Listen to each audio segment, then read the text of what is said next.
Welcome back. We hope your October is going absolutely splendid. But great news, because today's about to get even more splendid.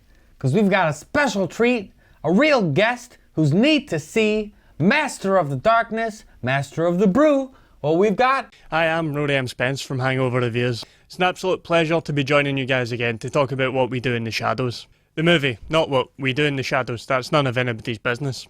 What We Do in the Shadows is a New Zealand mockumentary style movie about a group of vampires that share a flat in Wellington. More than just flatmates, these vampires are kind of a family.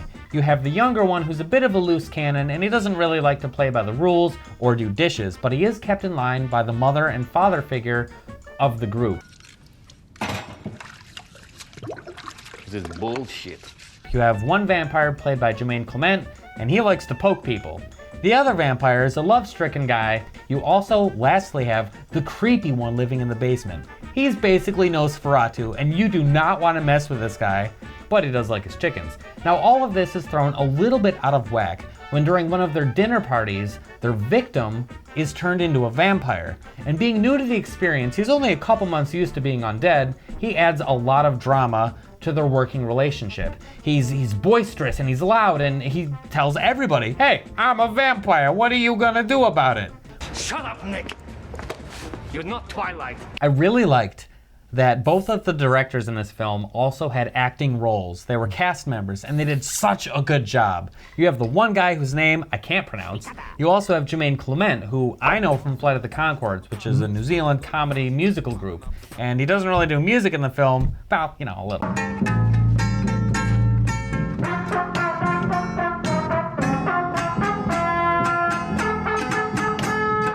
The story follows the daily, or rather nightly life of the vampires in the build-up to the big undead event of the year, the Unholy Masquerade. We see them performing day-to-day tasks like arguing over who's doing the dishes, trying to find someone to eat, and even what a night on the town looks like for a vampire. You would think it would be really awesome being a vampire at night, trolling around the town, back streets, looking for your next victim, but they have certain obstacles in their way. The biggest one being they have to have an invite to enter a building. That's one thing I liked about this movie is the fact that they stay very true to vampire lore. You can't wear silver, you can't eat garlic, you can only drink blood, and in order to enter a private space, you have to be invited. But when Nick, the new vampire, enters their party, he has connections, and this is when they really start to live it up. He's pretty happy about being a vampire and goes around telling everyone he's a vampire. His mate Stu's also there. He's not a vampire, but the vampires really like him. He does, like, computers or something. Apparently the actor is the real IT guy. The actor who played Stu was friends with the director and they added him to the film.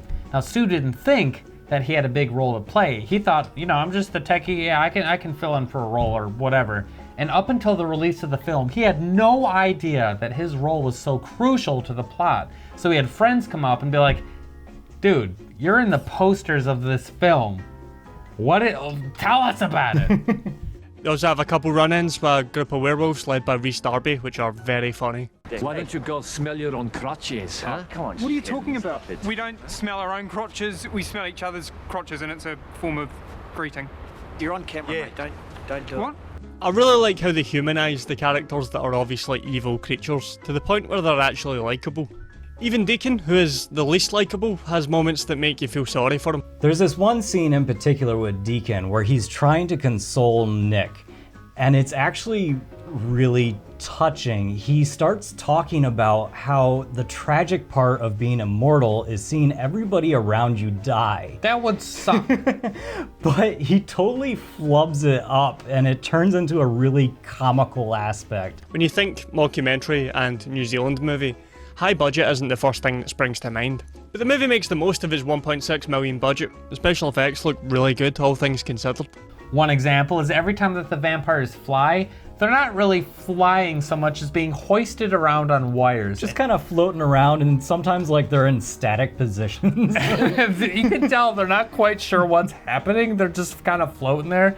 You can tell they had a lot of fun making this film. One interesting story about the props department is there was one planned scene where they had a funeral. They send off this burnt corpse down a river. But during the filming, none of the actors realized that the corpse just kind of went down the river and Just floated off. and disappeared. And they're like, ooh, this could be bad if somebody just randomly finds Yeah, so they had a press conference and said on this conference, like, hey, if you find this burnt looking corpse skeleton, it's a prop. We promise. We promise. Don't call the police. What do we got here? Yeah, what is it? This. This is a really great movie. You should definitely check it out. My familiar had a hard time getting that funky beer you guys are drinking, so I had her made into this Bloody Mary. I had her make me this Bloody Mary. And you know what? If you want a good drink to go with a good vampire movie, can't go wrong with a Bloody Mary. I love Bloody Marys. They're one of my favorite cocktails ever, and that's a great choice for this film.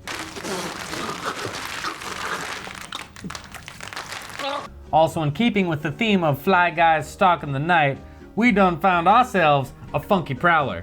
By Highway Manor Brewing Co. Let's give this a shot. Cheers. Charles. Charles, Charles.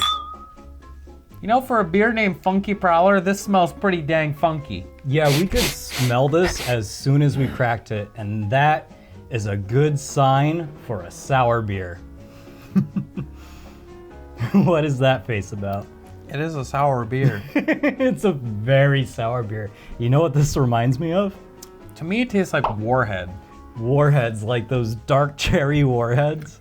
Yeah, if you took the powder of a Warhead and condensed it down into a weird brown liquid and shoved it in a bottle and poured it into this glass, that's what it would be. This tastes like Warheads. It is so sour. Now, one thing I noticed immediately is that there's no head to this, and it almost looks like a cola. And it's really light bodied.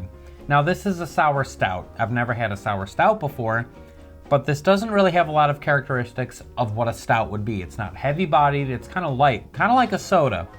It's not bitter, it's not chocolatey, it doesn't have any toasted characteristic. Ooh, it's just sour. Thank you for watching once again, and thank you, Rory, for working with us. It's always a pleasure. We love you. Thank you, Rory. Anybody who needs hangover advice, go check out his channel. He's a real funny dude. And we'll see you all tomorrow.